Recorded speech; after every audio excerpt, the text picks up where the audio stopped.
இலங்கையில் பாதம் பதிக்க என்னால் இயலாது அனுமான். இலங்கையின் வாயிலின் கௌரவத்தை என்னால் கெடுக்க முடியும், ஆனால் என் கண்ணியத்தை மீற முடியாது. இந்த ராவணன் என்ன கண்ணியத்தை காப்பாற்றினான் என்று நீங்கள் கண்ணியத்தை பற்றி சிந்திக்கிறீர்கள்? ராவணனை போல் நானும் கௌரவத்தை கெடுத்து விட்டால் பிறகு நமக்கும் ராவணனுக்கும் என்ன வித்தியாசம் லட்சுமணா? உயிர் பிரிந்தாலும் வாக்கு மீறக்கூடாது. நான் தந்தை மற்றும் தாய்க்கு கொடுத்த வாக்குறுதியை மீற முடியாது.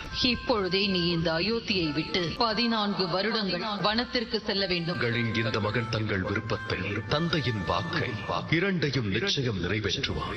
அப்படியே இருக்கட்டும். நம் அயோத்தியை சேர்ந்த ஒருவருமே இல்லையே அண்ணா. நீங்கள் கண்ணியத்தை மீறிவிட்டீர்களே என்று கேள்வி கேட்பதற்கு என் உள்ளமும் என் எண்ணமும் என்னை கேள்வி கேட்காதா? நான் எப்படி அடுத்தவர்களுக்கு வழிகாட்டியாக இருக்க முடியும்?